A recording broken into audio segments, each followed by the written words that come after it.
There are many a Spider-Man variants out there in the wide-webbed Spider-Verse that have been weaved by many comic and recently movie writers. But what about the Spider-Man that isn't Spider-Man at all? Meet Arachno-Man, an odd-looking Spider-Man from Earth 1610. Now, some of you Spider-Man fans out there may have sniffed out that he actually comes from the same universe as 2000's Ultimate Spider-Man. But how is that possible? Other than Miles Morales. We're not talking. Well, Arachno-Man is actually just a character created for an in-universe movie ripping off the real-life Spider-Man. This Spider-Man design uses yellow and green. I think it makes him look weirder, which a spider-themed hero should be. The formatting was slightly changed, disconnecting the upper chest pattern with the belt. They added little suction cups to his gloves, which is a super fun detail. It implies that the made-up Arachno-Man doesn't have the power to stick to walls. It's kinda like how Spider-Man has web shooters for his webs. Maybe Arachno-Man shoots his webs naturally, but he needs to make gadgets for wall crawling. Maybe he's not super at all.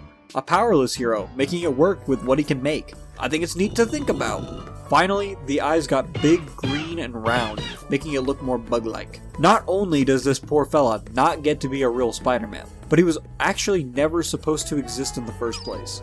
There are two versions of the issue Arachno-Man appears in, and the version that was widely released actually had Sam Raimi, Avi Arad, and Tobey Maguire making the actual Spider-Man movie that I'm sure you all know of, instead of the Arachno-Man film. And while that is a cool cameo, I love Tobey Maguire's Spider-Man, but it buries Arachno-Man's image further into obscurity. From what I can gather, the Arachno-Man version of the issue was made just in case there were copyright issues with using the image of real-life people who were making a real-life movie at the time. But ultimately, it seems like there were no problems and issues were published. Although both versions saw comic store shelves, there are not nearly as many Arachno-Man versions printed and put out. It's just a big ol' shame if you ask me. It's a cool concept, being a fake version of the real superhero, trying to make a bootleg movie for money. Somehow, this guy actually escaped the comic page into an adaptation, a game. Ultimate Spider-Man for the PS2. Such a peak Spider-Man game! And in the city you swing in, you can find billboards advertising the Arachno-Man movie, as well as earn the suit to wear yourself. This appearance is most likely where you know him from if you recognized him, but you might notice they changed the formatting on his suit back to having the central stripe down the chest, just like a normal Spider-Man suit. If I had to guess, it's probably like this because they just took the wrestling suit in the game, changed the colors, and then changed the eyes. I don't really like the look over the original changes to further deviate him from Spider-Man. I don't know, I mean, I guess he looks more Spider-Man-y, I guess, but I don't like it. Arachno-Man also makes an appearance in the Spider-Man Unlimited mobile game. He looks really good in this game, it might be his best adaptation. I especially enjoy the way his fingertip suction cups are integrated into the tips of his gloves. In general, I love the bootleg looking Spider-Man, and ever since I saw this costume, I've wanted to take a crack at making it. Recently, I made my very first Spider-Man suit ever. Took a lot of time and a lot of learning, but in the end, I am pretty happy with the result. I'll be taking everything I learned from that into making Arachno-Man, which, by the way, will be the first Arachno-Man costume to ever be made, and recorded at least, because whenever I looked this up online, I could not find a single person dressed up as this dude. So yeah, we need to change that immediately. Where are my Arachno-Man fans at? I see you guys making mods over there, I know you exist.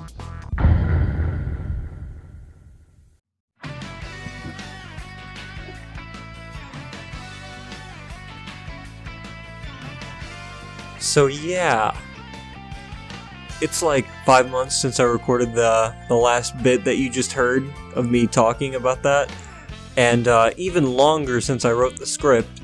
So this has been a long time coming. It actually seems like it would be a lot easier than the normal Spider-Man suit, and I actually copped out of some stuff to make it easier, but a lot more challenging than I thought it would be. And most of that was down to this motherfucker.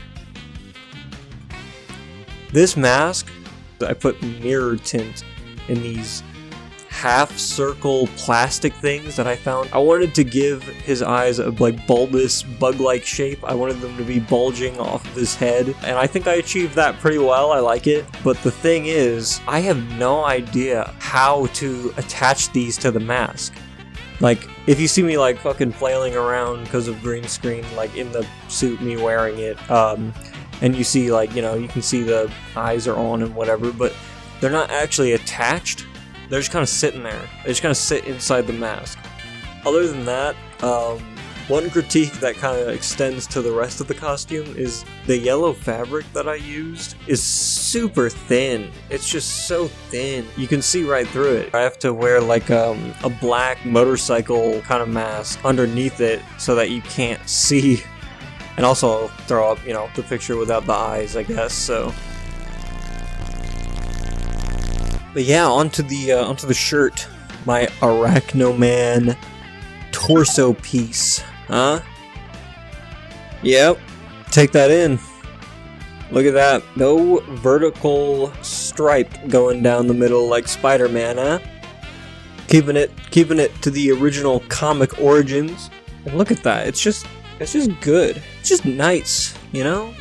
You know, obviously the seam work can use some work, and you know, I'm not an expert sewer at this point. But other than that, you know, design-wise, you know, the no spider logos, keeping that kind of boring, I guess. But you know, we keep it comic accurate. Also, I use this beautiful stretch velvet for the green that I actually ran out of and had to order more of, which I'll get to right now, actually.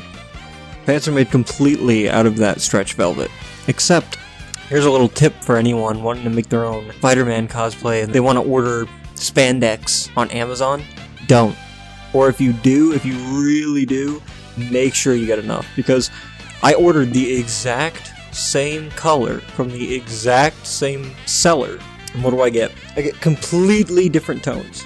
Completely different tones from the top to the bottom. You can see. Like, come on.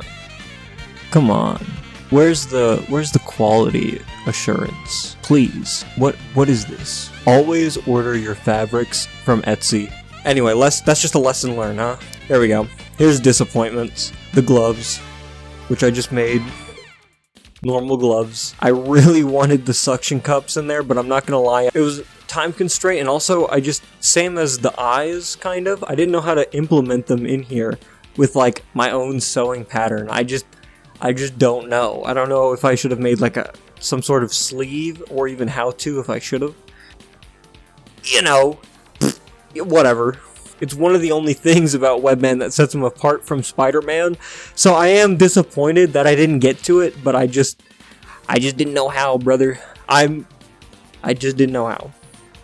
I did want to say that I'm not super content with my job I did.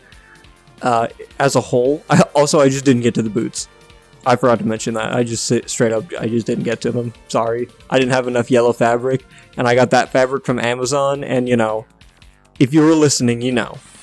I'm gonna come back whenever I'm a better suit maker, after I've made some more suits, because I'm not stopping. I'm having so much fun. I'm gonna make another Arachno-Man suit. For sure. And this time, I'm gonna know what I'm doing. I'm gonna come in with like a genuine plan. I'm gonna get the suction cups.